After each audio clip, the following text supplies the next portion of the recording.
जय हिंद। आशा करता हूँ आप सब अच्छे होंगे।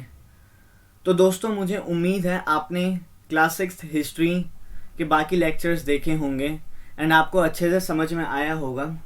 हमने कल चैप्टर नंबर 9 किया था, traders Kings and pilgrims. I hope आपने वो चैप्टर देखा हो, ठीक है, वीडियो देखा हो। उम्मीद है आपको वो चैप्टर समझ में आया होगा। तो दोस्तों, आज हम क्लास 6 हिस्ट्री एनसीईआरटी का अपना 10th चैप्टर करेंगे, न्यू एम्पायर्स एंड किंगडम्स। ठीक है, न्यू एम्पायर्स एंड किंगडम्स देखेंगे। हमने पिछले चैप्टर में ट्रेडर्स देखे, किंग्स वगैरह देखे कि आखिर हमने ये देखा कि मौर्यन एम्पायर जब डिक्लाइन हुआ तो उस पीरियड में अगले 500 सालों तक कोई भी बड़ा एम्पायर स्टैब्लिश नहीं कर पाया। ठीक है, बन नहीं पाया, बड़ा एम्पायर नहीं पनप पाया। ठीक है, तो हम देखते हैं कि छोटी मोटी डायनेस्टीज वगैरह या किंगडम्स वगैरह फॉर्म होते हैं। हम देखते हैं कॉन्करर्स जो अलग अलग जगह से आके अपनी किंगडम्स फॉर्म करते हैं। जैसे आपके थे नॉर्थ वेस्ट से, जैसे मैंने आपको बताया था, नॉर्थ वेस्ट से आपके इंडो ग्रीक्स वगैरह हो गए, शुंगास हो गए। शुंगास पुष्यमित्र शुंगा ने जिसकी शुरुआत की थी, फाउंडर थे किसके, बृहदत्त की बैंड बजा के। फिर पार्थियंस हम देखे जो ईरान से आते थे, कुशांस देखे, फिर हमने शाकास को देखा। तो हम ये देखते कि अगले 500 सालों तक लगभग मतलब 200 बीसी से लेकर 300 एडी तक यही मतलब चलता रहता है, छोटे मोटे किंगडम्स वगैरह आते हैं। पर हम उस टाइम पे एक चीज़ ये देखते हैं कि फॉरेन ट्रेड हमें देखने को मिलता है। फॉरेन ट्रेड हम देखते हैं कि अच्छे से हो पाता है। क्यों? सी पोर्ट्स वगैरह, कोस्टल एरियाज से भी फॉरेन ट्रेड्स हो रही है। सिल्क रूट के वगैरह में भी हमने पढ़ा है कि चाइना ने सिल्क रूट कैसे बनाया था एंड कैसे वहाँ से लेके पूरा इंडियन ओशन मान लीजिए या फिर ईरान वगैरह, सेंट्रल एशिया होते हुए यूरोप में जाके वो लोग अपना सिल्क बेचते थे। ठीक है, और हमने ये भी देखा कि काफ़ी रूलर्स जो किंग्स वगैरह थे वो उस सिल्क रूट को कंट्रोल भी करना चाहते थे, या मतलब उस रूट को कंट्रोल करना चाहते थे। क्यों कंट्रोल करना चाहते थे? जैसे मैंने आपको बताया था, वो इसलिए कंट्रोल करना चाहते थे क्योंकि उन्हें चाहिए था गिफ्ट, टैक्सेस एंड ट्रिब्यूट। उन्हें इन सब से मतलब थी। ठीक है, एंड ये सब भी हो गए। गिफ्ट्स वगैरह में क्या देंगे? कुछ कपड़े वपड़े दे दिए, सिल्क के बने हुए कपड़े दे दिए। ठीक है, पैसे वैसे क्या, पैसे वैसे तो राजा को क्या दोगे आप? मिठाइयाँ दे देते होंगे चाइनीज़, या वायरस वायरस। ठीक है, तो आपने ये सब देखा। हम ट्रेड देखते हैं, उस टाइम पे हमें साउथ इंडिया में आपको ये भी देखने को मिलता है कि गोल्ड कॉइन्स वगैरह मिलते हैं। ठीक है, रोमन एम्पायर के गोल्ड कॉइन्स वगैरह मिलते हैं। क्यों मिलते हैं? क्योंकि रोमन लोगों को चस्का चढ़ गया था, किसका? ब्लैक पेपर का भी चस्का चढ़ गया था। सिल्क का तो चस्का चढ़ ही गया था, प्लस ब्लैक पेपर, जैसे वो किसे कहते हैं, ब्लैक गोल्ड कहते हैं, ब्लैक पेपर कह रहा हूँ, सॉरी, स्पाइस पेपर्स वगैरह का चस्का चढ़ गया था। एंड जिसे वो ब्लैक गोल्ड भी कहते थे। याद रखिएगा कि रोमन्स किसे ब्लैक गोल्ड कहते थे, ऐसा क्वेश्चन पूछ सकते हैं। ठीक है, तो हमने ये सब देखा। फिर तमिल से पूरा किंगडम, तमिल किंगडम्स, चोला, चेरास, पांड्यास, ये सब फॉर्म हुए, जिसमें हमने संगम लिटरेचर थोड़ा बहुत पढ़ा। ठीक है, हमने ये देखा। उसके बाद हम ये देखते हैं कि इंडिया में भी ट्रेड कैसे फैलता था। हमने ये देखा कि नॉर्थन ब्लैक पॉलिश्ड वेयर जो था वो सिर्फ एक जगह नहीं, पूरे सब कॉन्टिनेंट में आर्कियोलॉजिस्ट वगैरह को मिला है। ठीक है, जब उन्होंने खुदाई वगैरह की। ठीक है, हमने ये मतलब इसके तहत हमें क्या पता चलता है कि ट्रेड अच्छे से काम कर रहा था उस टाइम पे। उसके बाद हमने ये भी देखा कि कुछ इंपॉर्टेंट सिटीज़ वगैरह भी थी, जैसे आपकी तक्षशिला हो गया, मथुरा हो गया, पाटलिपुत्र, उज्जैन हो गया। ठीक है, तो हमने ये सब देखा। तो दोस्तों, आज हम करेंगे न्यू एम्पायर्स एंड किंगडम्स, क्योंकि देखिए अब हम करने वाले हैं 320 एडी, यानी 300 एडी एनो डोमिनी या कॉमन एरा। आपके ये 300 सीई कॉमन एरा, अब मैं कॉमन एरा ही यूज़ करूंगा। आई होप आपको आसानी, मतलब एडी सीई हम कुछ भी कह सकते हैं। एडी की फुल फॉर्म होती है आपकी एनो डोमिने, एंड सीई तो कॉमन एरा ही आपका। उससे पहले जो जीरो से पहले होता है उसे हम बीसीई कहते हैं, जिसे हम बिफोर कॉमन एरा कहते हैं। ठीक है, तो अभी हम देखेंगे कि मौर्यस का जैसे डिक्लाइन हुआ तो उसके बाद आपको मैंने बताया कि कोई सा भी बड़ा एकदम एम्पायर नहीं फैला। एम्पायर देखिए आपको पता है कि बड़ा होता है किंगडम से। ठीक है, एम्पायर्स बड़े होते हैं किंगडम से। किंगडम्स होते हैं छोटे एरिया में हो गए, एम्पायर्स लार्ज एरिया में होता है। लार्ज एरिया में होता है तो उन्हें लार्ज आर्मी भी बनानी पड़ती है, हर चीज़ देखनी पड़ती है। ठीक है, तो हम इस चैप्टर में देखेंगे कि 320 एडी में आपका न्यू एम्पायर एक बनता है, जिसे हम गुप्ता एम्पायर भी कहते हैं। मॉडर्न एम्पायर के बाद फर्स्ट टाइम इतने सालों में 5 सेंचुरीज, मतलब 5 शतक लग गए, 500 सालों में लगभग एक एम्पायर आया, गुप्ता एम्पायर। ओके, तो चलिए शुरू करें हम। तो इस चैप्टर में हम क्लास 6 हिस्ट्री का चैप्टर नंबर 10 करने वाले हैं, न्यू एम्पायर्स एंड किंगडम्स। दोस्तों एक चीज़ मैं आपसे बोलना चाहूँगा कि आज मैं शाम को आपको वर्ल्ड ज्योग्राफी का एक ओवरव्यू दे दूंगा, कि वर्ल्ड ज्योग्राफी का ओवरव्यू यानी इंट्रोडक्शन में डाल दूंगा कि हम आखिर अपनी वर्ल्ड ज्योग्राफी का कोर्स किस तरीके से करेंगे, क्या क्या हम पढ़ेंगे। मैप्स का अच्छे से यूज़ करने वाले हम, फाड़ने वाले हम। अच्छा, आप नॉलेज कैसल को सब्सक्राइब कीजिए, नॉलेज कैसल को सब्सक्राइब कीजिए, अपना सपोर्ट दिखाइए, आपके सपोर्ट की ज़रूरत है हैं, और पढ़ाई कीजिए। वर्ल्ड ज्योग्राफी मैं आपके लिए बहुत इजी कर दूंगा, ठीक है। देखिए सिंपल, अब वर्ल्ड ज्योग्राफी जब का मैं शाम को इंट्रो आपका अपलोड होगा इस चैनल पे, तब मैं आपको कुछ चीज़ें बताऊंगा, ठीक है। ठीक, अब हमने हिस्ट्री का देखिए लास्ट चैप्टर तो नहीं, इसके बाद हमें एक चैप्टर पढ़ना है बिल्डिंग्स पेंटिंग्स वगैरह एंड बुक्स के बारे में थोड़ा बहुत पढ़ना है। हम ये देखेंगे तो वो हो जाता है आपका आर्ट एंड कल्चर का। यानी हम देखिए यहाँ, अब देख मान के चलिए 6th 7th 8th जो आपकी एनसीईआरटी है ना, ये ऑसम एनसीईआरटी है। ये आप में एंशियंट मेडाइवल थोड़ा बहुत कवर कर रही है। एंशियंट आपकी 6th तो पूरी एंशियंट है, 6th क्लास आपकी पूरी एंशियंट है। आप पढ़िएगा, मैं आपको सही बताऊँ, अगर किसी भी कॉम्पिटेटिव एग्जाम की आप तैयारी कर रहे हैं ना, हिस्ट्री एक ऐसा सब्जेक्ट है, अगर आपने 6th to 12th बहुत अच्छे से पढ़ ली ना, बहुत अच्छे से पढ़ ली, तो आपको किसी अदर रेफरेंस बुक की ज़रूरत नहीं पड़ेगी। पर मैंने क्या कहा, बहुत अच्छे से, ये नहीं कि देखिए हिस्ट्री को अगर आपने कनेक्ट करके पढ़ा ना, इससे बेहतरीन सब्जेक्ट तो कोई है ही नहीं। इससे नहीं, वैसे तो सारे ही सब्जेक्ट बेहतरीन हैं। जैसे आप मेरा पूछिएगा तो मेरे को पर्सनल फेवरेट जो मेरा है, हिस्ट्री, ज्योग्राफी एंड इकोनॉमिक्स मेरा पर्सनल फेवरेट है, ठीक है। अब मैं पॉलिटी भी पढ़ा रहा हूँ, पर पॉलिटी हम बहुत बेहतरीन तरीके से करेंगे, उसके लिए मैं मेहनत भी कर रहा हूँ, ठीक है। हमने 6th क्लास की एनसीईआरटी पॉलिटी कवर की, ज्योग्राफी भी कवर की, आपका अच्छा सपोर्ट मिल रहा है। तो आप चैनल को सब्सक्राइब कर दीजिए, नॉलेज कैसल, ठीक है। एंड अभी तक वीडियो को लाइक नहीं किया तो लाइक कीजिए एंड शेयर कीजिए अपने दोस्तों में, ठीक है, जिससे भी आप जानते हैं। जब भी आपको मौका मिले नॉलेज कैसल के बारे में बताइए कि हाँ तुम यहाँ से पढ़ सकते हो, क्योंकि कंटेंट अच्छा है। अगर आपको अच्छा लग रहा है तो यार ये कंटेंट किसके लिए है, आपके लिए है। आपको अच्छा लगना चाहिए जो भी मैं पढ़ा रहा हूँ, ठीक है। तो दोस्तों हम चलिए शुरू करते हैं आज का अपना एक नया chapter, new empires and kingdoms. आइए,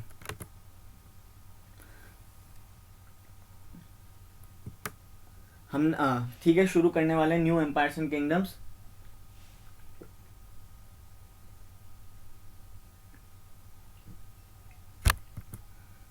after the downfall of Mauryas many new kingdoms were emerged.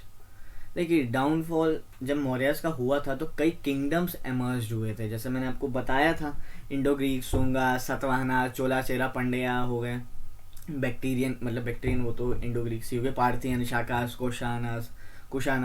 तो ये सारे किंगडम्स एमर्ज हुए मौर्यस के बाद। पर जो 3rd सेंचुरी एडी के बाद क्या हुआ था, ये था 300 एडी तक था ये सब। उसके बाद 320 एडी से क्या हुआ कि आपका एक मोस्ट पावरफुल एम्पायर जो लगभग मौर्यस के बराबर ही था, वो आया, एमर्ज हुआ, जिसे हम कहते हैं गुप्ता डायनेस्टी या गुप्ता एम्पायर।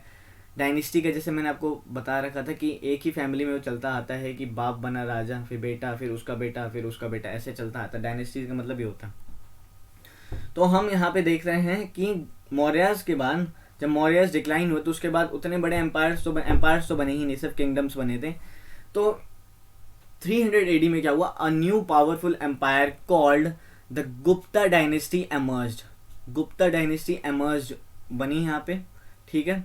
एंड दोस्तों इसे हम गोल्डन एज भी कहते हैं इंडियन हिस्ट्री का, क्योंकि गुप्ता एम्पायर में बहुत चीज़ें डेवलप्ड हुई। आर्किटेक्चर तो एकदम बहुत तेज़ी से फ्लरिश हुआ था इस टाइम पे, आर्किटेक्चर वगैरह हो गई ये सब।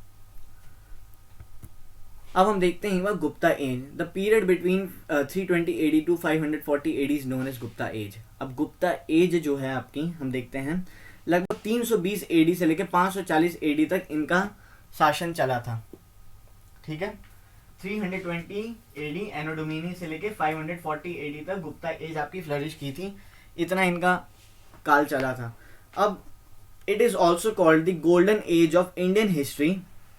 हम इसे इंडियन हिस्ट्री की कहते हैं, गोल्डन एज भी कहते हैं, क्यों कहते हैं? When rapid development took place in the field of art, architecture, literature, philosophy, trade, science and agriculture.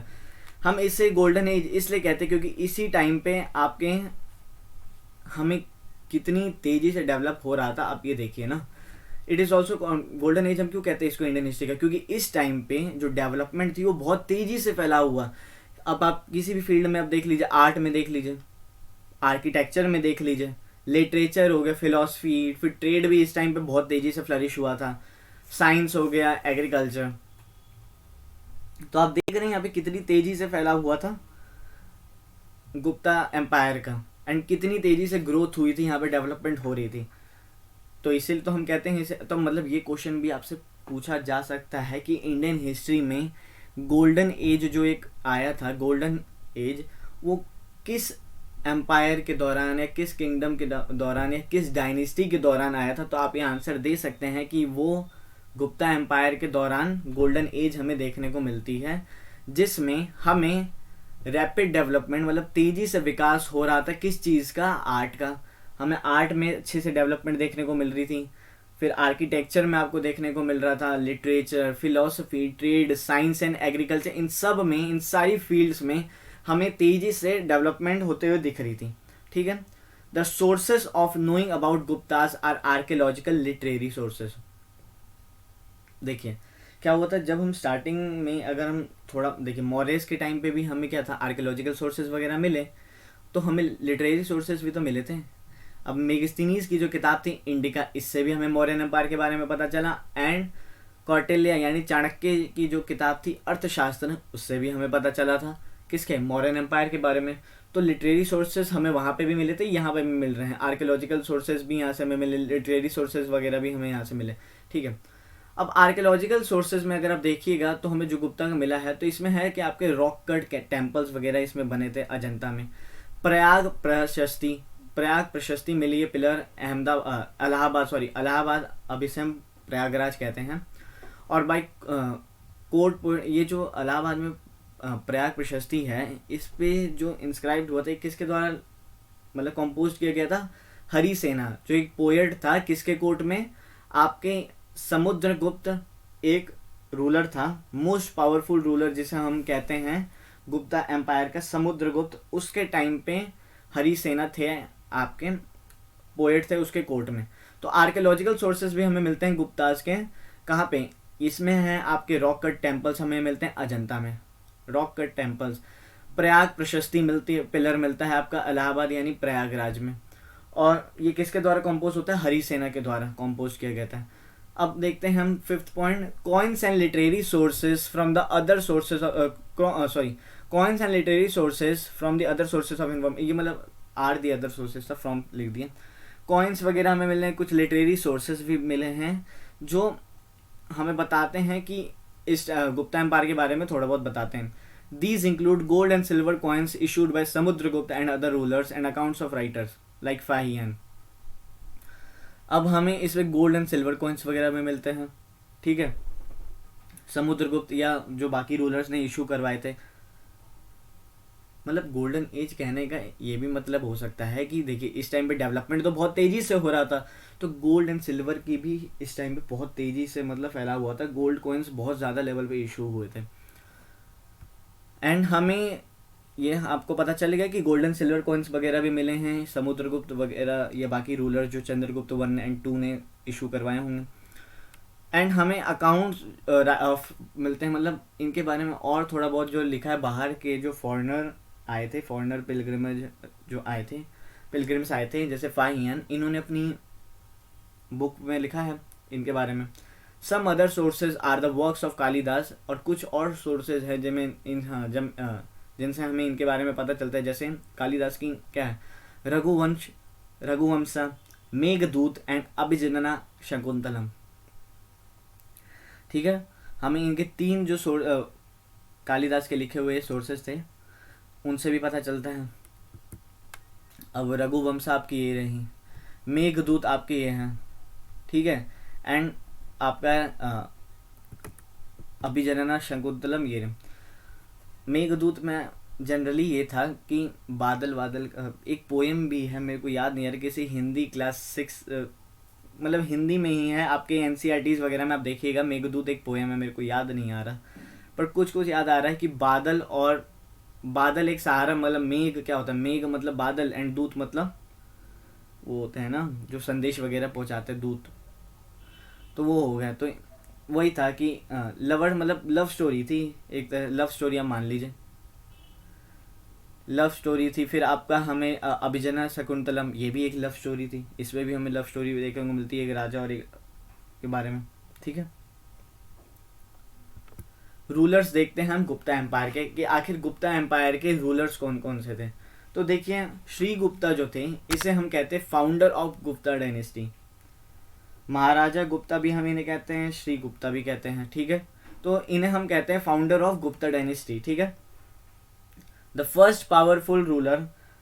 देखिए, महाराजा गुप्ता जो थे, महाराजा गुप्ता यानी श्री गुप्ता जो थे, इनके लड़के थे आपके, मतलब लड़के कह रहा हूँ, मतलब जो बेटे थे महाराजा घटोत्कच, घटोत्कच नाम था, घटोत्कच, वाह, महाराजा घटोत्कच नाम था। ठीक है, तो पर जो फर्स्ट पावरफुल रूलर जो आए थे गुप्ता डायनेस्टी के, वो थे आपके चंद्रगुप्त वन। ये वो वाले चंद्रगुप्त नहीं है जिन्होंने मौर्यन एम्पायर का स्थापना की थी, चंद्रगुप्त मौर्य वो अलग थे, ये चंद्रगुप्त दूसरे हैं। तो first powerful ruler was Chandragupta one who ascended the throne in 320 AD. Chandragupta one ने 320 एडी में जब गुप्ता एम्पायर जो मेनली इस्टेब्लिश हुआ, तो उस टाइम पे फर्स्ट रूलर, पावरफुल रूलर बन के उभरे। His matrimonial alliance with Lichchhavi princess was a turning point in the history of Gupta empire. इन्होंने शादी की थी लिच्छवी प्रिंसेस से, एंड उसे ये भी कहते हैं टर्निंग पॉइंट था ये गुप्त हिस्ट्री में गुप्ता एम्पायर के लिए। अब मैंने याद कीजिए, लिच्छवी मैंने आपको बता रखा है, लिच्छवी संघ, गना संघ जब मैंने आपको पढ़ाया था चैप्टर नंबर 5 एंड 6 में थोड़ा बहुत देखा था। तो लिच्छवी से बताइए कौन से रिलीजन के जो फाउंडर थे वो आए थे। मैं आपको बता देता हूँ, जैन, या होगा आपको महावीर जो थे, महावीर जो थे वो आपके लिच्छवी के ही तो थे, लिच्छवी संघ के ही तो थे, गना। ठीक है, आपने देखा। तो ये भी पूछा जा सकता है कि आपके महावीर और जो बुद्धा थे ये कौन से गना संघ को बिलोंग करते थे। ठीक है, एंड ये सारे गना संघ किस किंगडम में थे, तो ये थे आपके वाजी किंगडम में। वाजी किंगडम की कैपिटल मैंने आपसे पूछी थी, तो मैं आपको बता दूं उसकी कैपिटल वैशाली थी। ठीक है, आप समझ गए। तो the next powerful ruler was a son Samudragupta whose glory and conquest is described in the Allahabad pillar inscribed by his court poet Harisena. Devasena नहीं, हरिसेना। तो जो मतलब चंद्रगुप्त वन थे, इन्होंने ये फर्स्ट पावरफुल रूलर थे। इससे पहले जो थे इन्होंने सिर्फ एक नींव रखी थी। जो इनके फाउंडर थे गुप्ता डायनेस्टी के, आपके श्री गुप्ता एंड महाराजा घटोत्कच को तो साइड हटा दीजिए, उनका कोई मतलब ही नहीं है। तो श्री गुप्ता जो थे फाउंडर थे, इन्होंने गुप्ता डायनेस्टी मतलब पहले से प्लानिंग चल रही थी एक एम्पायर बनाने की। ठीक है, तो ये थे। अब हम देखते हैं कि जो next powerful ruler and the most powerful ruler जो गुप्ता डायनेस्टी के आए थे वो थे समुद्रगुप्त, जो किसके लड़के थे, मतलब बेटे थे आपके चंद्रगुप्त वन के, चंद्रगुप्त वन के थे। अब मैं आपको एक और चीज़ मैं बता दूं कि चंद्रगुप्त वन को ना एक हमने और टाइटल दिया हुआ था, मतलब इन्होंने अपने आप को एक और टाइटल दिया था जिसे हम कहते हैं महाराजा धीराज। कई मूवीज़ वगैरह में आपने देखा होगा जो राजा महाराजा की मूवीज़ होती थी, उसमें क्या कहते हैं, महाराजा धीराज पधार रहे हैं, फूल बरसाओ, पानी बरसाओ, कुछ भी बरसाओ, ठीक है, भोपू बजाओ, ये सब चलता रहता था ना। तो आपने ये देखा, मतलब हिस्ट्री को समझिए थोड़ा फनी वे में, आप इमेजिन करा करिए महाराजा धीराज, मतलब महाराजा धीराज टाइटल से इन्होंने अपने आप को सम्मानित किया, मतलब king of the Kings, king of Kings, वाह किंग ऑफ द किंग्स कैसे। और जो चंद्रगुप्त जो वन थे, इनका जो एम्पायर था इसमें क्या क्या था, मॉडर्न डे आपका बिहार था, यूपी था, बंगाल था, एंड जो इनकी कैपिटल थी ये पाटलिपुत्र थी। ठीक है, अब हम देखते हैं समुद्रगुप्त जो नेक्स्ट पावरफुल रूलर जो आपके आए थे। ठीक है, इनके बारे में हमें कैसे पता चलता है कि ग्लोरीज वगैरह के बारे में, कॉन्क्वेस्ट के बारे में, अलाहाबाद पिलर प्रशस्ति जो है उस पर, एंड उसको कंपोज एंड डिस्क्राइब किसने किया था, हरिसेना, जो इनके कोर्ट पोएट थे, मतलब इनके दरबार में ही रहते थे। The next powerful ruler was Chandragupta two. And एक आपको मैं और बता दूं कि समुद्रगुप्त ने भी अपने आप को एक ये टाइटल दिया था महाराजा धीराज का, यानी किंग ऑफ किंग्स का, ठीक है, महाराजा धीराज, याद रखिएगा। हो सकता है पूछ ले कि ये टाइटल बताओ किसको किसको मिला था, एक ऑप्शन भी दे सकते, दोनों ऑप्शन, तो दो ऑप्शन है आपके, समुद्रगुप्त फिर चंद्रगुप्त वन होगा, ठीक है। एंड एक और मैं बता दूं, समुद्रगुप्त को जो हम कहते हैं ना, तो नेपोलियन ऑफ इंडिया भी कहते थे, ठीक है। एक हिस्टोरियन है वी ए स्मिथ करके, वी ए स्मिथ, उन्होंने अपनी बुक में लिखा था, मतलब बात कही थी कि समुद्रगुप्त थे ना, तो इनको हम नेपोलियन ऑफ इंडिया भी कहते थे, ठीक है। आप समझ गए। प्रयाग प्रशस्ति में मैंने आपको बता रखा है कि प्रयाग प्रशस्ति में इनके बारे में, ग्लोरी एंड कॉन्क्वेस्ट के बारे में लिखा है, किसने लिखा है, हरिसेना ने लिखा है, जो इनके कोर्ट पोएट थे। The next powerful ruler was Chandragupta two. ये चंद्रगुप्त टू, देखिए बताता हूँ आप, ये तो पता है क्या है, जब सेम नाम हो जाती है, उन्होंने नहीं रखा होगा। अब चंद्रगुप्त ने अपना नाम ऐसा तो रखा होगा, मेरा नाम चंद्रगुप्त एक है, नहीं, उनका नाम चंद्रगुप्त था, ये हमने रख दिया है समझने के लिए कि अच्छा ऐसा ऐसा था, मतलब वो चंद्रगुप्त वन है तो वो उसका दादा लगेगा चंद्रगुप्त टू का, मतलब बीच का कौन है, मतलब बीच में बेटा कौन है चंद्रगुप्त वन का, समुद्रगुप्त। समुद्रगुप्त का जो बेटा है उसे हम चंद्रगुप्त टू कहते हैं, ऑल्सो नोन एज विक्रमादित्य, ठीक है। Who expanded and strengthened the Gupta empire, he occupied Saka territories, Faxian visited India in his rule. देखिए चंद्रगुप्त टू भी बहुत पावरफुल रूलर था, इन्हें हम विक्रमादित्य भी कहते थे, ठीक है। विक्रमादित्य से भी इन्हें सहारा, मतलब इनका नाम था। इन्होंने गुप्ता एम्पायर को फैलाया, ठीक है। इन्होंने साका टेरिटरीज को भी ऑक्यूपाई किया, मतलब कब्जा लिया। फाहियान जो थे एक पिलग्रिम थे, वो विजिट किए थे इन्हीं के रूल में इंडिया में, ठीक है। फाहियान ने इन्हीं के विजिट में मतलब इंडिया में विजिट किया था, ठीक है। आई होप आप समझ गए होंगे।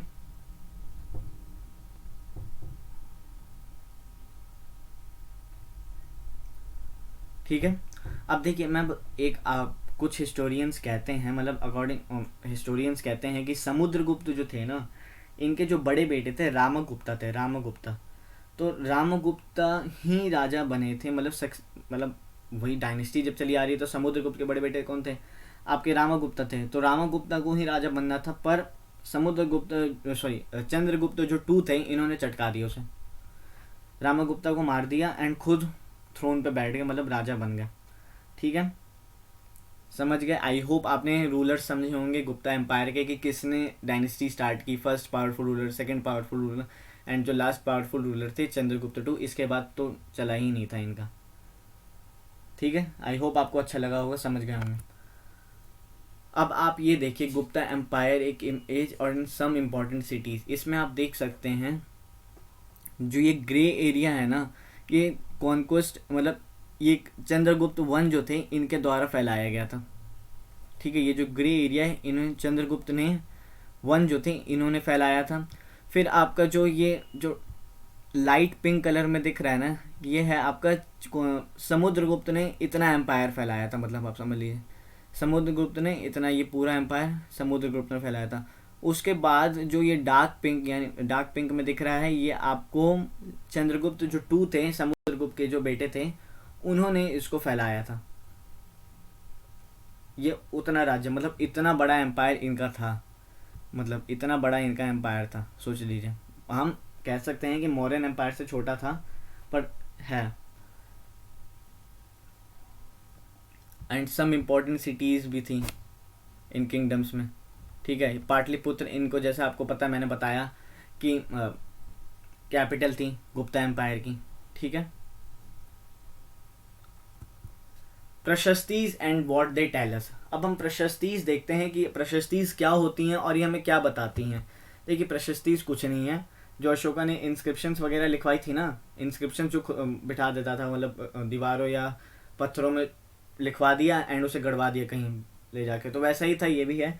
बस फ़र्क इतना है, देखिए इंस्क्रिप्शंस जो होते थे ना, जो अशोका ने करवाए थे, जो जगह जगह उन्होंने अपने एम्पायर में बिछाया, उसमें क्या था, वो जनरली मैसेज सेंड करता था या कुछ ऑर्डर वगैरह होते थे, तो वो होता था।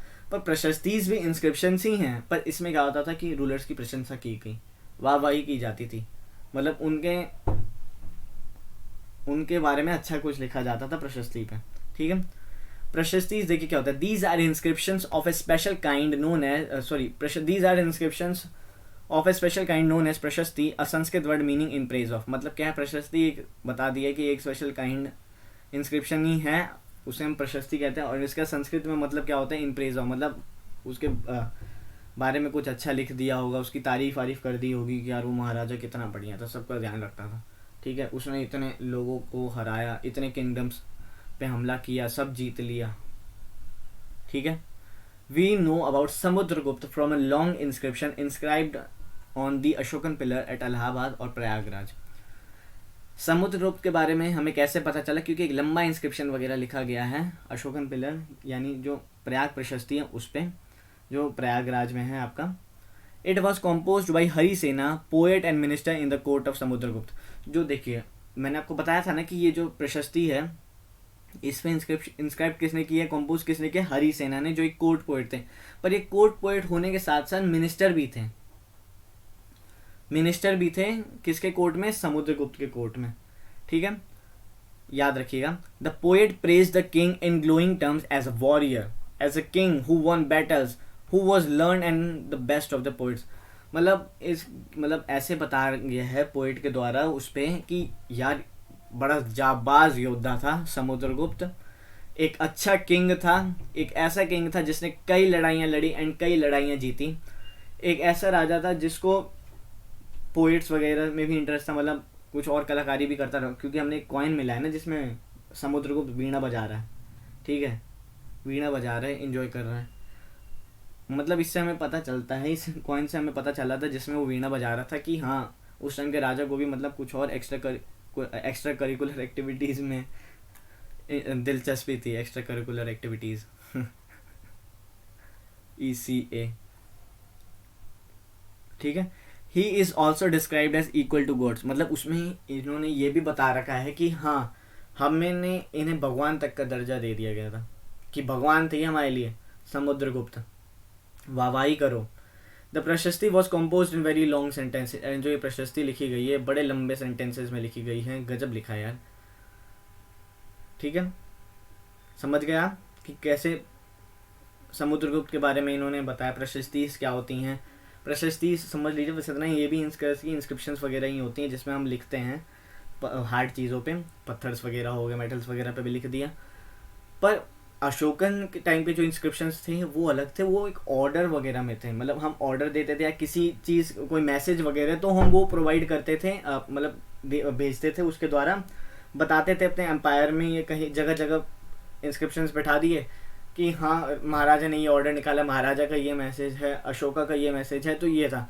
पर प्रशस्ति भी है, ये भी एक तरीके का इंस्क्रिप्शन है, एक स्पेशल काइंड इंस्क्रिप्शन है ही है जैसे प्रशस्ति, ठीक है।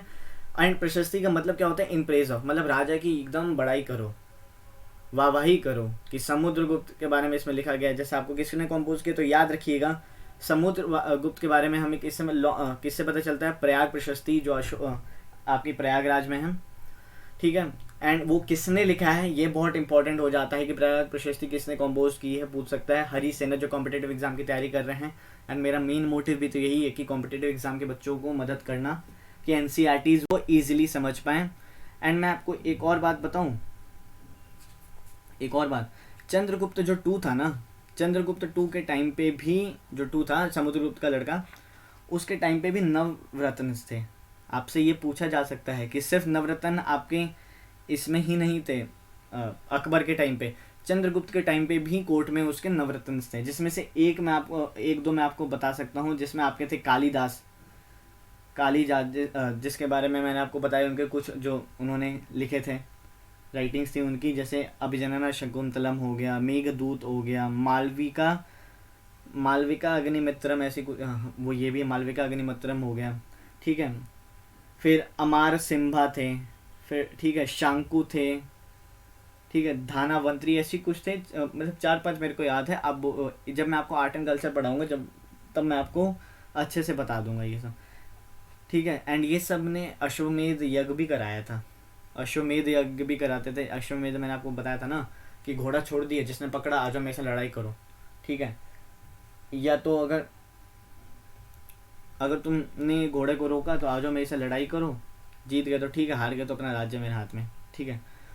इस लड़ाई वड़ाई भी नहीं होती थी। तो आप समझ गए प्रशस्तीस क्या होती थी। आई होप आप समझ गए होंगे कि प्रशस्तीस क्या होती थी। अब हम चलते हैं आगे। अब समुद्रगुप्त के बारे में जो इंस्क्रिप्शंस वगैरह लिखी गई हैं तो उसमें आप थोड़ा बहुत ये देख लीजिए, ठीक है।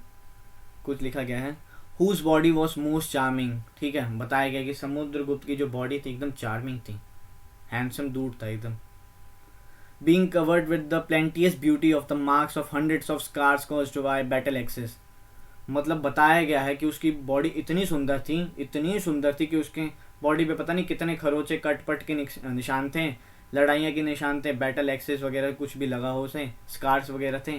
क्या चमकता था, क्या चमकता था एकदम। Swords, iron cruise, जेवलिन्स, barbed arrows, कितनी चीज़ें उसके वेपन मारी गई है एकदम, मतलब निशान ही निशान थे। 300 मूवी नहीं देखी ये कोई मतलब लड़ाई वाली कि मुंह पे कट मार रखा है एकदम, हाथ पे कट है, ये एकदम टैटू वैटू सा लगता है, तो वैसा ज़्यादा समुद्रगुप्त को बता रखा है। वाह, तारीफ हो रही है। ये रहे कॉइन्स वगैरह, ये देखिए वीणा बजा रहा है समुद्रगुप्त, ठीक है। वीणा बजाते हो आपको इसमें दिख रहा होगा Samudragupta. Harisena describes 4 different kinds of rulers and tells us about समुद्रगुप्त's policies towards them। अब इसमें हरिसेना ने हमें ये भी डिस्क्राइब किया है कि 4 डिफरेंट काइंड्स ऑफ रूलर्स के बारे में बताया, जिसकी समुद्रगुप्त की जो पॉलिसीज होती थी उनके तरफ कैसी थी, ठीक है। तो हम ये भी देखेंगे इसमें कि समुद्रगुप्त की जो पॉलिसीज वगैरह थी उनकी तरफ कैसी थी। तो फर्स्ट जो था, the rulers of Aryavarta, the area shaded in the green on the map. Map कहाँ है, हाँ देखिए जो ये ग्रीन है ना, इसको इन्होंने कहा है आर्यवर्त। आर्यवर्त ये लिखा है ना ग्रीन, आर्यवर्त, इसे आर्यवर्त कहा है। तो अब इसमें हम देखते हैं क्या लिखा है। The rulers of Aryavarta, the area shaded in the green on the map, here there are 9 rulers who were uprooted and their kingdoms were made a part of Samudragupta empire. मतलब इसमें था कि आर्यवर्त में लगभग आपके 9 एम्पायर किंगडम्स वगैरह थी, उनको उखाड़ा एंड उसको समुद्रगुप्त ने अपने एम्पायर में, गुप्ता एम्पायर में जोड़ लिया। उसके बाद जो दूसरा है दक्षिणापथ, जो रेड डॉट्स वगैरह है ना, रेड डॉट्स, ये जो रेड डॉट्स वगैरह आपको दिख रहे हैं मैप में, मैप की स्क्रीनशॉट ले लीजिए, मैप हो सकता है पूछ लें। तो रेड डॉट्स वगैरह जो ये दिख रहे हैं इसमें क्या है बता रखा है, the rulers of Dakshinapatha, here there were 12 rulers, some of whose capitals were marked with red dots on the map. They surrendered to Samudragupta after being defeated and he then allowed them to rule again। मतलब इसमें देखिए क्या था, जो red dots आपको दिख रहे हैं इस मैप में, इसमें आर्यवर्त तो मैंने आपको समझाया कि 9 रूलर्स को हराया एंड उसको गुप्ता एम्पायर के अंडर में ले लिया। पर रेड डॉट्स जो वगैरह थे इसमें क्या था, इन समुद्रगुप्त ने इनको राजा की बैंड तो बजाई, इनकी किंगडम्स की भी मतलब आर्मी को भी हराया, पर इसमें क्या किया इन्होंने अलाउ कर दिया कि तुम होगे तो गुप्ता एम्पायर के ही अंडर, तुम सारे जो हो, जो हारे हो गए गुप्ता एम्पायर के ही अंडर, पर तुम रूल कर सकते हो, मतलब रूल करने की आज़ादी दे दी, ठीक है, पर होंगे तुम गुप्ता एम्पायर के ही अंडर। मतलब हिस्ट्री को आप कनेक्ट कीजिए, ठीक है। हमने कहाँ से पढ़ना शुरू किया था, अब देखिए कहाँ तक हम आ गए हैं। अब हम गुप्तास के बारे में पढ़ रहे हैं, याद कीजिएगा तो महीने भर पहले हम इंडस वैली पढ़ रहे थे। तो देखा हमने कितना बढ़िया सफ़र तय किया है हिस्ट्री के लिए। हिस्ट्री को समझिए, आप फील कीजिए। मतलब मान लीजिए कि लड़ाई हो रही, गुप्ता एम्पायर ने ये पछाड़ा इन जो यहाँ पे आपके दक्षिणापथ के जो रूलर्स वगैरह थे एंड उनको कह दिया, देख भाई हमने तुम्हें हराया, तुम सारे आओगे गुप्ता एम्पायर के अंदर ही, पर तुम्हें हम दे रहे हैं आज़ादी, जाओ तुम रूल कर लो अपने किंगडम्स में, ठीक है, रूल करो, हमने उसमें तुम्हें मनाही नहीं की। एंड देखिए the inner circle of the neighbouring states including Assam, coastal Bengal, Nepal and a number of gana संघर्ष, चैप्टर 5 में हमने गना संघर्ष पढ़ा था ना, तो लिखा है remember chapter 5, in the north west marked in purple on the map, they brought tribute, followed his orders and attended his court. मतलब ये जो पर्पल में है ना, आप जो देख रहे हैं पर्पल कलर ये है ना, ठीक है, इसे इनर स्टेट से कहा गया है, इनर स्टेट से मार्क किया गया है, ठीक है, इनर स्टेट इन्हें कहा गया है।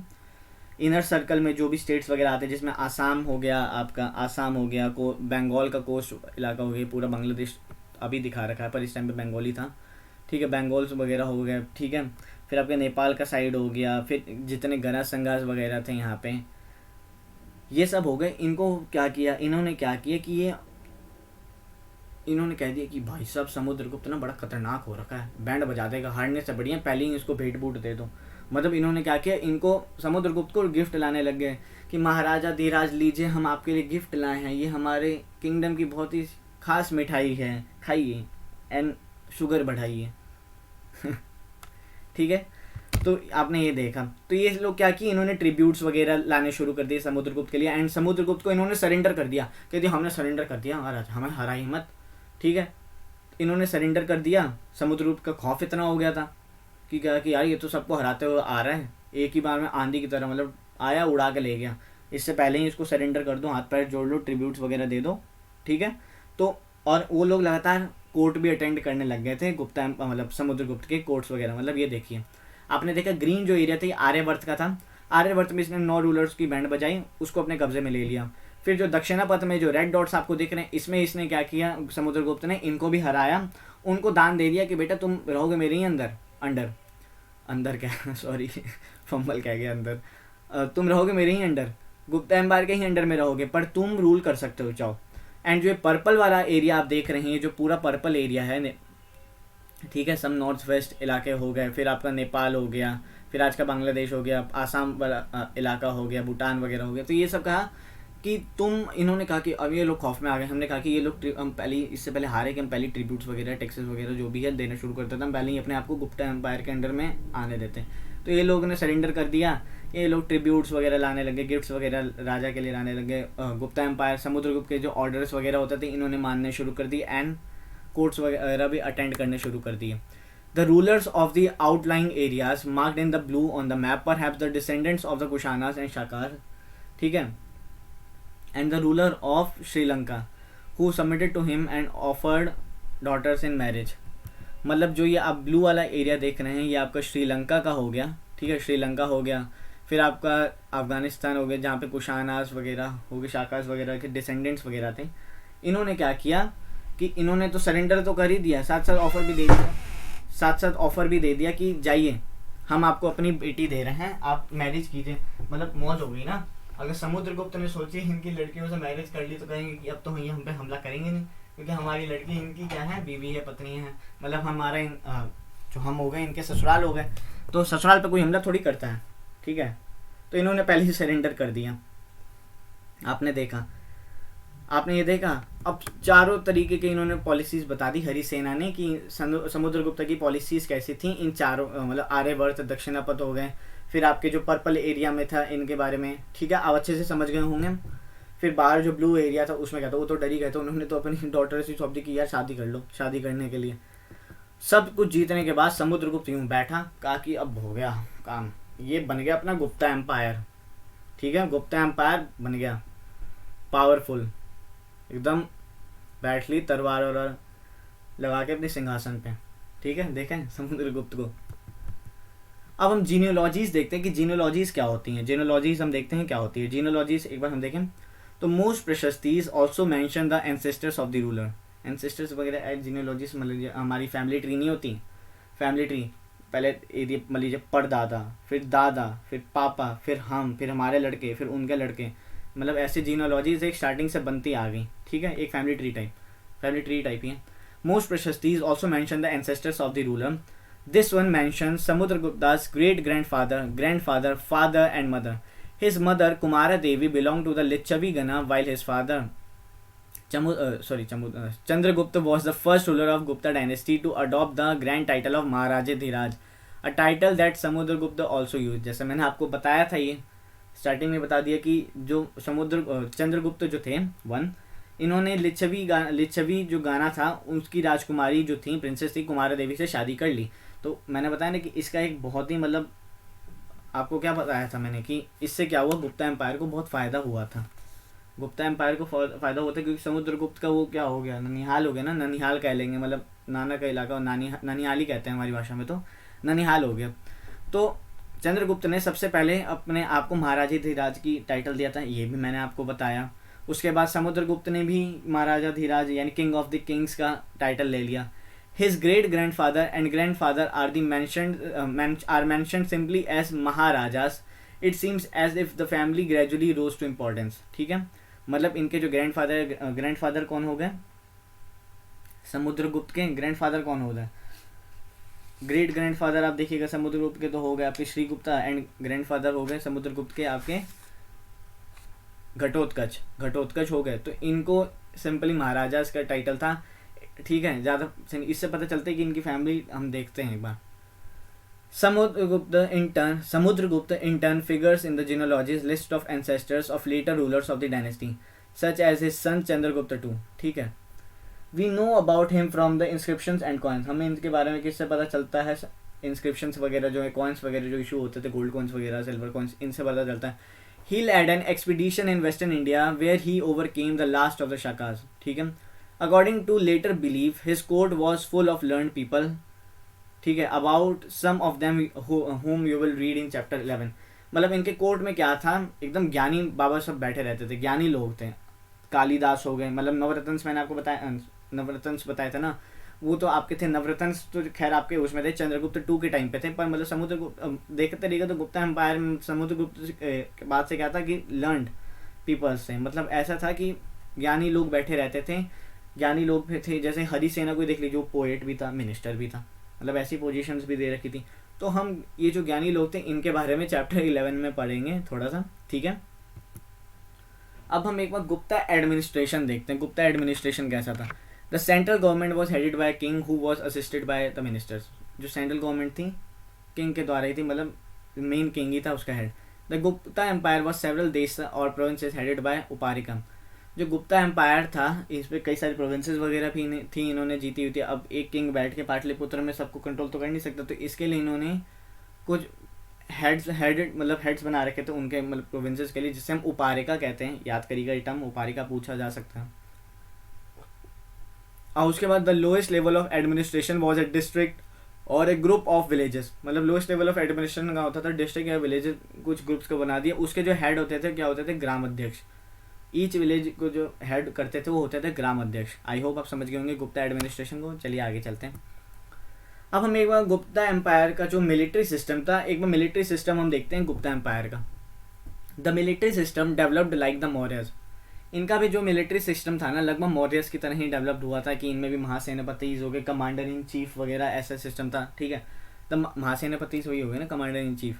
The mahasenapatis played an important role in heading the contingents of cavalry in elephant. मतलब महासेनापतिज आक्रमण करो आदेश देने वाले, ठीक है। तो ये सब देने के लिए था। मतलब ये चंद्रगुप्त मौर्य, मतलब मौर्यन सिस्टम जो था ना, ये वैसा ही था एकदम। Several other ranks in the army called mahasandhi vigrahika also existed. मतलब अदर रैंक्स भी एग्जिस्ट करती थी इनकी आर्मी में, जिसे हम महासंधि विग्रहिका कहते थे, या संधि विग्रहिका आप कह लीजिए। तो आपने ये देखा। अब आपने पढ़ लिया गुप्ता एम्पायर। गुप्ता एम्पायर आपने पढ़ा, गुप्ता एम्पायर डिक्लाइन भी हुआ, ख़त्म भी हो गया, ठीक है। गुप्ता एम्पायर में आपने कितने राजाओं के बारे में पढ़ा, इसके बारे में आप कमेंट में बताइए। गुप्ता डायनेस्टी के फाउंडर कौन से थे, ठीक है। अब देखिए गुप्ता एम्पायर डिक्लाइन भी कर गया। अब गुप्ता एम्पायर का जो डिक्लाइन का जो रीजंस है ना, वो किससे बताया जाता है? देखिए जनरली आपको दो बताओ तो एक तो आपका हो गया हुन इन्वेजन्स को बताया जाता है। हुन इन्वेजन्स के बारे में मैं आपको अलग से एक बार जब आर्ट एंड कल्चर में पढ़ाऊंगा तब मैं आपको बता दूंगा हुन इन्वेजन्स के बारे में पढ़ाया जाता है। तब तक आप मेरे को कमेंट सेक्शन में बताइए कि हुन इन्वेजन्स कैसे होते हैं, मतलब क्या था सिस्टम। फिर उसके बाद जो एक बताया जाता है कि ग्रेजुअल, मतलब एक डिक्लाइन से आ गया था इनकी इकोनॉमिक प्रोस्पेरिटी में, ठीक है। गोल्ड कॉइन्स की कमी होने लग गई, गोल्ड कॉइन्स ज़्यादा नहीं छपने लग गए थे, तो इकोनॉमी इनकी थप पड़ गई थी, तो वो हो गया था, मतलब डिक्लाइंस आ गया था इनकी इकोनॉमी में, ठीक है। तो ये कुछ वजह बताई जाती है गुप्ता एम्पायर के डिक्लाइन की। तो उसके बाद देखिए, अब से गुप्तास तो थे नहीं, इसके बाद हम इस चैप्टर में पढ़ेंगे हर्षवर्धन एंड हर्षचरिता। लगभग 1400 साल पहले इन्होंने रूल किया था, यानी लगभग 550 AD एंड 600 AD के आसपास मान लीजिए। While we can learn about the Gupta rulers from their inscriptions and coins, we can find out about some kings from biographies। मतलब कुछ रूलर्स के बारे में, जैसे हमने गुप्तास के बारे में कैसे पढ़ा कि उनके टाइम में बायोग्राफीज नहीं थी, उनके टाइम पे इंस्क्रिप्शंस वगैरह हो गए, कॉइन्स वगैरह से हमें पता चलता था उन राजाओं के बारे में। तो वहीं हर्षवर्धन जो थे, इस टाइम पे क्या हुआ था, इनकी हमें बायोग्राफीज पता चली, इनकी बायोग्राफी लिखी गई थी, ठीक है। तो Harshvardhan who ruled nearly 1400 years ago was one such ruler. 1400 साल पहले जो ये रूलर थे हर्षवर्धन, ये एक उनमें से एक रूलर थे जिनकी बायोग्राफी लिखी गई थी। His court poet Bonabhatta wrote his biography The हर्षचरिता in Sanskrit। Important question, underline करिए या नोट बनाइए, अंडरलाइन कैसे करिए।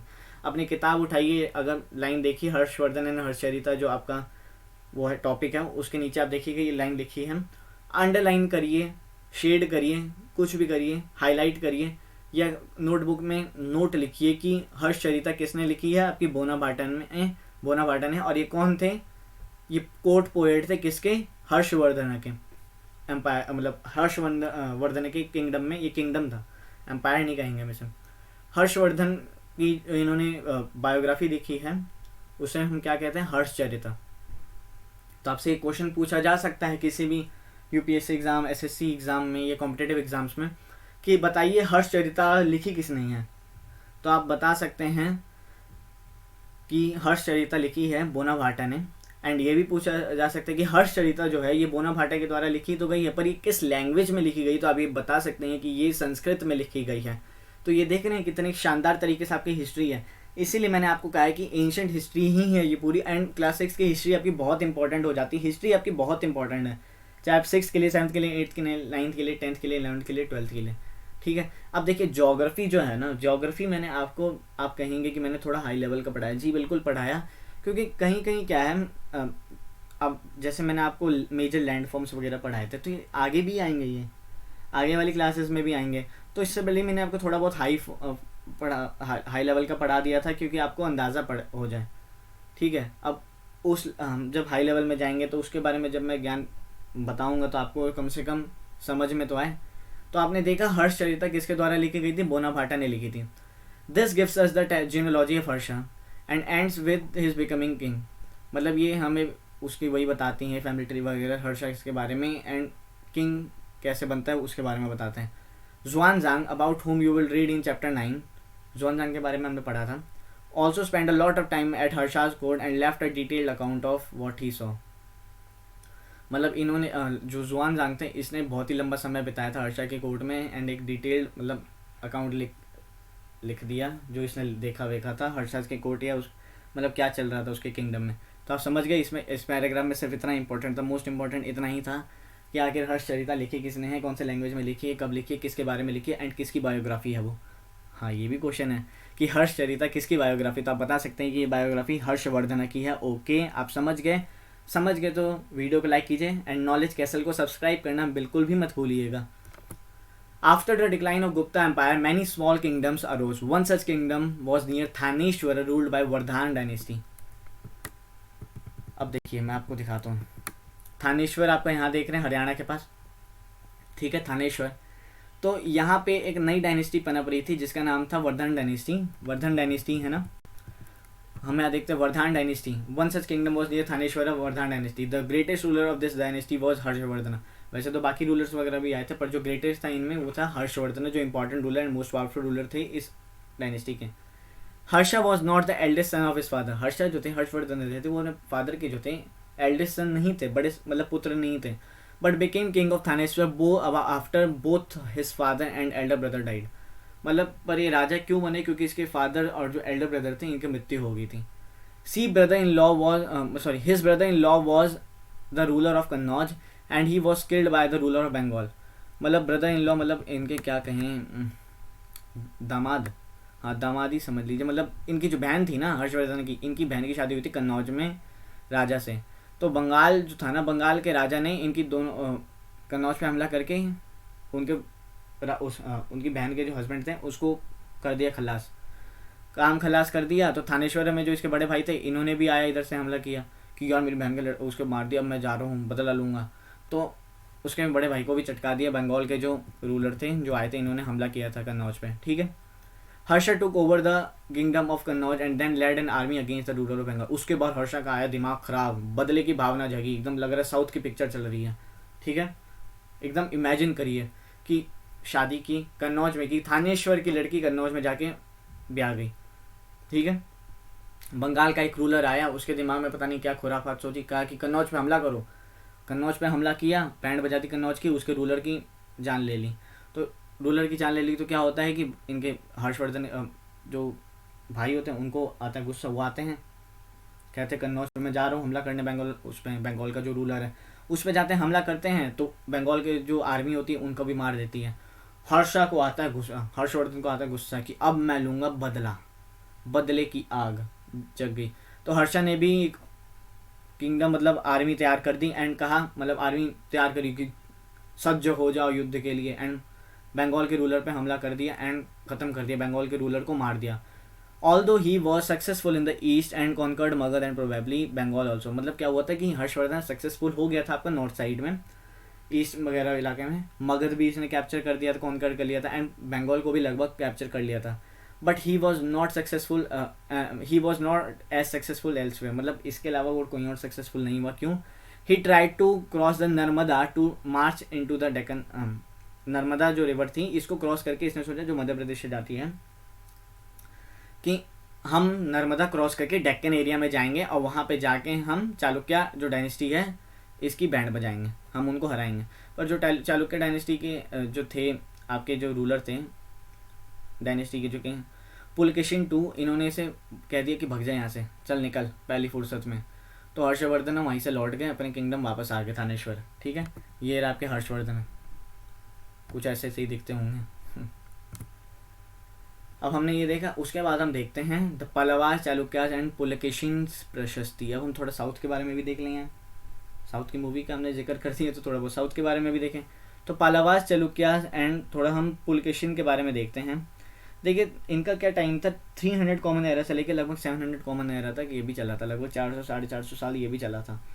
अब पल्लवास के बारे में, the Pallavas and Chalukyas were the most important ruling dynasties in south India during this period. जो पल्लवास एंड चालुक्यास थे ये मोस्ट इंपॉर्टेंट डायनेस्टी थी इस टाइम पे साउथ इंडिया में। The kingdom of the Pallavas spread, the kingdom of the Pallavas spread from the region around the capital Kanchipuram to the Kaveri delta. ठीक है, जो पल्लवास का जो किंगडम था वो कहाँ तक फैला हुआ था, उनका जो कैपिटल था कांचीपुरम से लेकर कावेरी डेल्टा तक पूरा पल्लवास का मतलब फैलाव था। उसके बाद हम देखते हैं चालुक्यास का जो सेंटर था ये था आपका रायचूर दोआब से between Krishna and Tungabhadra river के आसपास इनका था फैलाव था चालुक्यास का। ठीक है, कृष्णा एंड तुंगभद्रा के बीच में मतलब था, और जो रायचूर दोआब था इनके बीच में ही मतलब चालुक्यास का किंगडम था। ऐहोल जो थी कैपिटल थी आपकी चालुक्यास की, was an important trading centre. Aihole आपका चालुक्यास का जो इम्पोर्टेंट कैपिटल था, चालुक्यास का एक इम्पॉर्टेंट ट्रेडिंग सेंटर था। ठीक है, ऐहोल आपका चालुक्यास का जो कैपिटल था। ठीक है, आप मैप में देख सकते हैं, दिखाता हूँ। ऐहोल आपने देखा, ये रही आपकी चालुक्या, ये रहा आपका ऐहोल जो कैपिटल थी इनकी। It developed as a religious centre बन के ऊपर है, जिसमें काफ़ी सारे टेम्पल्स वगैरह बनाए गए। The Pallavas and Chalukyas frequently raided one another's land. Pallavas and Chalukyas क्या थे, जानी दुश्मन, मतलब आए दिन लड़ाई करते रहते थे कि इसने उस पर हमला कर दिया, उसने इस पर हमला कर दिया। ठीक है, specially attacking the capital city, और ज़्यादातर ये अटैक करते थे कैपिटल सिटीज़ पे विच वर प्रोस्पेरस टाउन। मतलब जो इंपॉर्टेंट होगा या वही ना, किसी की भी कैपिटल को आपने तहस नहस कर दिया तो काम खत्म, तो कैपिटल पे ही हमला करते रहते थे। The best known Chalukya ruler was Pulakeshin II। जो बेस्ट रूलर थे चालुक्य के, जैसे हर डायनेस्टी में एक आया ना रूलर कि ग्रेटेस्ट रूलर, जैसे मौर्यन में हम कहते हैं वैसे तो 3 है, पर किसे कहते हैं ग्रेटेस्ट, अशोका को। गुप्ता में किसे कहते हैं, समुद्रगुप्त को। ठीक है, एंड हर्षवर्धन भी हो गए आपके जो वर्धमान डायनेस्टी की थी। वैसे ही चालुक्य रूलर डायनेस्टी में क्या था, चालुक्य रूलर्स में पुलकेशिन जो थे ये सबसे बेस्ट रूलर थे। We know about him from a prashasti composed by his court poet Ravikirti. इनके बारे में भी हमें प्रशस्ति इससे पता चलता है, वही तारीफ की होगी। कंपोज किसके द्वारा किया गया था, इन्हीं के कोर्ट के पोएट द्वारा, रवि कृति।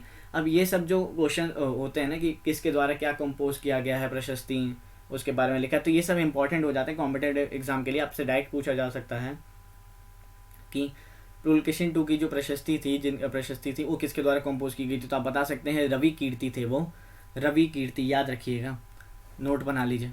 This tells us about his ancestors, ये किसके एंसेस्टर्स वगैरह के बारे में बताता है। Who are traced back through 4 generations, मतलब जनरेशन वाइज बताता है। Pulakeshin evidently got the kingdom from his uncle. Pulakeshin जो थे इसको अपने पिता से डायरेक्ट नहीं मिला था किंगडम, इसको अपने अंकल के द्वारा किंगडम मिला था, अंकल के बाद मिला था। ठीक है, according to Ravikirti he led expeditions along both the west and the east coast. मतलब रवि कृति के द्वारा माने जाए तो इनका वेस्ट ईस्ट कोस्ट पे मतलब इनका ही मतलब रास्ता चलता था एक तरह से, आप मानिए। ठीक है, समझ गए।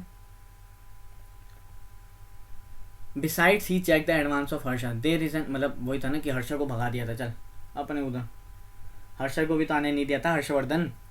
There is an interesting play of words in the poem. Harsha's means happiness, Harsha means happiness, Harsha means happiness. The poet says after his defeat Harsha was no longer Harsha. मतलब क्या था, हर्षा को जो मतलब इन्होंने था हैप्पीनेस, मतलब हर्षवर्धन को जब भगाया था, ओ चल पहली फुर्सत में निकल, वो अपने थानेश्वर वापस जा. नर्मदा जब वैली क्रॉस करके आया था साउथ में, चालुक्य फिर सोच रहा था कि हमला कर दो, तो पुलकेशिन टू ने भगा दिया चल.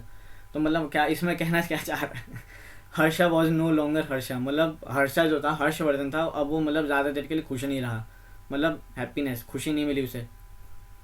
Pulakeshin also attack the Pallava king who took shelter behind the walls of Kanchipuram. Pulakeshin ने पालवा किंग पे भी हमला किया जो छिप गया था किसके ऊपर, कांचीपुरम की जो वॉल्स वगैरह थे ना, जो फोर्टिफिकेशन जो कैपिटल पे करा देते हैं, उसके पीछे छुप गया था मतलब. But the Chalukya victory was short lived, Chalukya की जीत ज़्यादा देर नहीं थी. Ultimately both the Pallavas and the Chalukyas gave way to new rulers belonging to the Rashtrakuta and Chola dynasties. मतलब इन्होंने अपना रूल हार गए. एंड उसके बाद किसके हाथ में इनका चला गया, मतलब नए रूलर्स आ गए हैं किसके, राष्ट्रकूता डायनेस्टीज और चोला डायनेस्टीज के ये लोग हार गए, जिसके बारे में हम क्लास 7th में अच्छे से डिटेल में पढ़ेंगे. तो हो जाइए तैयार एंड नॉलेज कैसल को सब्सक्राइब कीजिए पढ़ने के लिए. How were these kingdoms administered. अब हम देखते हैं क्या कि ये जो किंगडम्स वगैरह थे ये एडमिनिस्टर्ड मतलब कैसे, मतलब पॉलिटिकली कैसे ऐसे एडमिनिस्टर्ड करते थे. ठीक है, लैंड रेवेन्यू, मतलब पैसे वैसे तो चाहिए ना किंगडम को चलाने के लिए, एडमिनिस्टर करना पड़ेगा. Land revenue remained important for these rulers. वही था लैंड रेवेन्यू, यार आपको इतनी बड़ी आर्मी होती है, किंगडम चलाना है तो पैसे वैसे चाहिए होंगे, तो टैक्सेस वगैरह ये लेते थे वही. ठीक है, जो पहले से ही पढ़ता है मौर्यन एम्पायर में भी ये सिस्टम था, जो अर्थशास्त्र में हमें पता चलता है. Land revenue remained important for these rulers and the village remained the basic unit of administration. वही था कि लैंड रेवेन्यू से इन्हें जो पैसे आ गए, टैक्सेस वगैरह कलेक्ट हो गए, बेसिक जो इनकी जो एडमिनिस्ट्रेशन होती थी एंड वो विलेज के, क्योंकि क्या था एग्रीकल्चर भी तो इम्पोर्टेंट था ना. King adopted a number of steps to win the support of man who were powerful.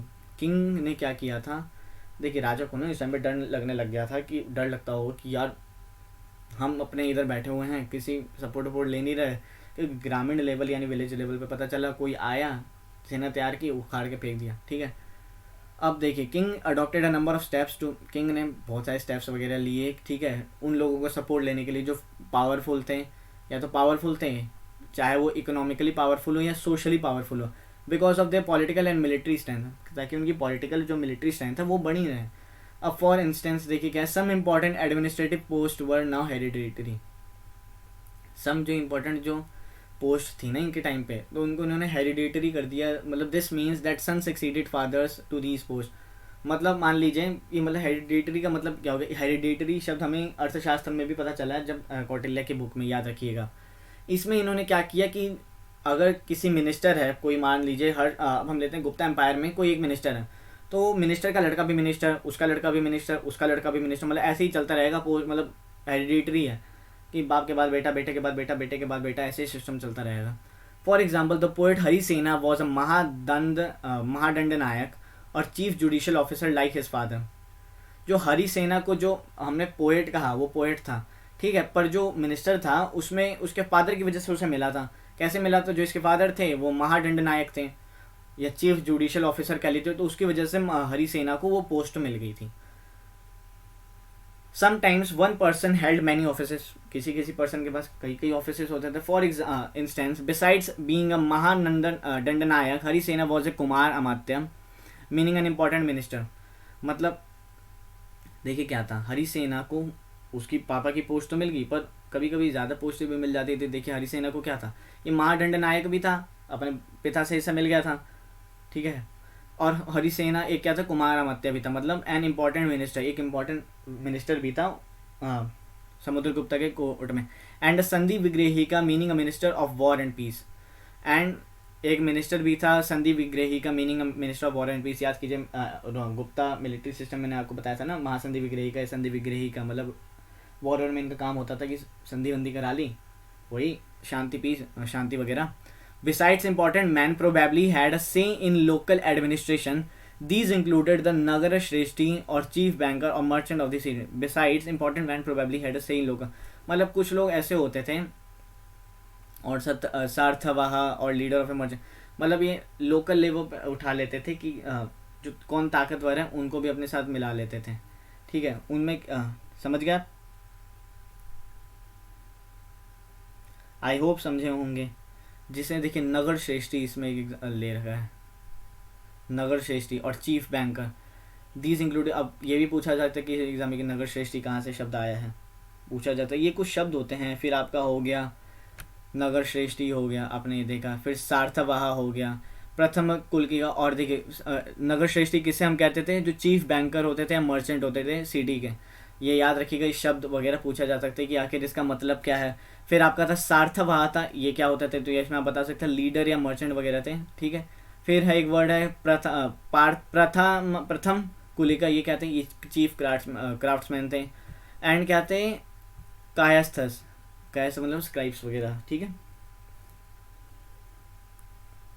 समझ गए। दी मतलब किंग्स ऐसे एडमिनिस्टर करता था अपने पोस्ट को, समझ गए कैसे। लोकल लेवल पे भी मतलब उन लोगों को उठाता था जो इकोनॉमिकली पावरफुल हों, सोशली पावरफुल हों या पावरफुल हो, अपनी मिलिट्री एंड पॉलिटिकल स्ट्रेंथ बढ़ाने के लिए हेरिडिटरी सिस्टम लॉन्च किया। फिर सम टाइम मैंने बताया, फिर कुछ इंपॉर्टेंट मैन थे उनको भी अपने एडमिनिस्ट्रेशन में जोड़ लेता था। अब इन्होंने एक नई तरीके की आर्मी बनाई, a new kind of army. देख रहे हैं, a new kind of army. Like earlier rulers some of these kingdoms maintained a well organized army with elephants, chariots, cavalry and foot soldiers। मैंने आपको बताया था ना कि इनका भी वही सिस्टम था कि आर्मी अच्छी खासी बनाते थे ये भी, ठीक है। Besides there were military leaders who provided the king with troops whenever they needed them। इसके अलावा क्या होता था कि गाँव में कुछ ये कबीलों कहते नहीं थे, वो कबीला हमारी मदद के लिए आ गए, ऐसा कई मूवीज़ में देखा भी है। तो इन्होंने क्या किया था, मिलिट्री लीडर्स तैनात कर रखे थे। उनको क्या कह रखा था इन्होंने कि मिलिट्री लीडर्स जो तैनात किए थे कि हमें क्या कहते थे मिलिट्री लीडर, कि हमारी जब भी आपको ज़रूरत होगी हम आपके लिए आर्मी तैयार कर देंगे।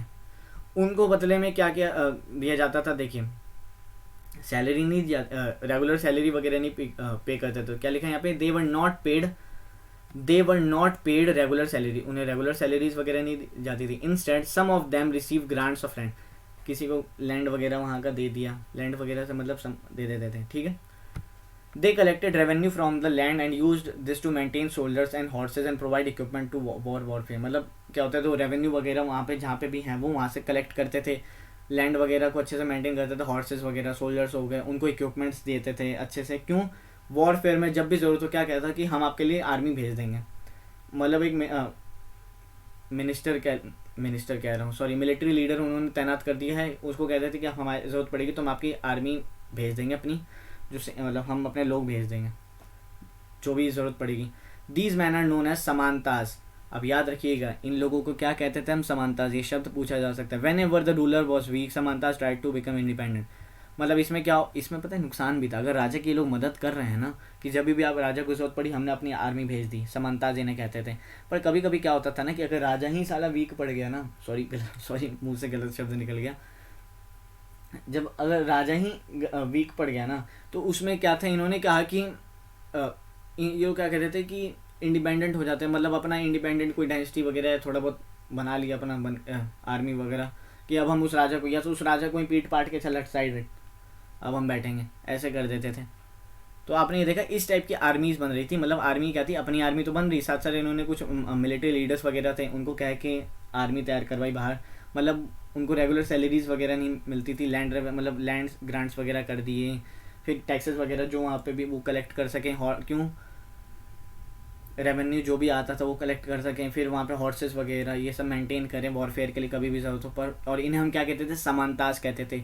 जब भी रूलर कमज़ोर पड़ता था, इसमें ये थोड़ा सा वो है ना गलत वीक पॉइंट था इसमें, कि रूलर जब भी वीक पड़े तो समानताज क्या करते थे, इंडिपेंडेंट होने की कोशिश करते थे। देखा आपने, ये कुछ इस तरीके की आर्मी होती होगी। अब दोस्तों आपका चैप्टर हो गया फिनिश, बड़ा लंबा चैप्टर था। आई होप आपको मज़ा आया होगा। अब कल हम करेंगे बुक्स पेंटिंग्स, कल करेंगे या परसों करेंगे आपको मैं बता दूंगा, ठीक है। कल या परसों में आपकी लास्ट चैप्टर ख़त्म हो जाएगा, यानी नेक्स्ट वीक से आपकी क्लास 7th की NCERT एंड वर्ल्ड ज्योग्राफी मैं बहुत शानदार तरीके से शुरू करने वाला हूँ। वर्ल्ड ज्योग्राफी की आपको एक ओवरव्यू में इंट्रोडक्शन दे दूंगा, तो तैयार हो जाइए। चैनल को सब्सक्राइब कीजिए, नॉलेज कैसल को सब्सक्राइब कीजिए, नॉलेज कैसल को शेयर कीजिए एंड चैनल को ग्रो कीजिए। आपकी मदद चाहिए, ठीक है, मदद कीजिए। Please subscribe the channel, video को लाइक करना शेयर करना नहीं भूलिएगा, प्लीज़ मत भूलिएगा। एंड आई होप आपको ये चैप्टर अच्छा लगा होगा, अच्छे से ही समझ में आया होगा। मुझे उम्मीद है आपको ये चैप्टर अच्छे से समझ में आया होगा, आपको अच्छे से लगा होगा। मतलब हमने न्यू एम्पायर्स एंड किंगडम्स बहुत अच्छे से पढ़ लिए, क्या क्या किंगडम्स वगैरह है, कैसी आर्मी वगैरह मेंटेन करते थे, ठीक है। इससे पहले हमने देखा था ट्रेडर्स किंग्स एंड पिलग्रिम्स में, मतलब 500 साल जो मौर्यन एम्पायर के डिक्लाइन के बाद या गुप्ता एम्पायर से पहले जो शुरू था बीच का टाइम, उसमें क्या चुटकू पुटकू डायनेस्टीज वगैरह आई थी, वो देखा, ट्रेड वगैरह फ्लरिश हुआ था। तो आपको उम्मीद है मुझे आपको ये चैप्टर अच्छे से समझा पाया होगा। अगर अच्छे से समझा पाया हूँ तो वीडियो को लाइक करना ना भूलिएगा, ठीक है। थैंक यू सो मच ये वीडियो पूरा देखने के लिए। प्लीज़ सब्सक्राइब द चैनल, ठीक है। नॉलेज कैसल को सब्सक्राइब कीजिए। God bless you all. जय हिंद।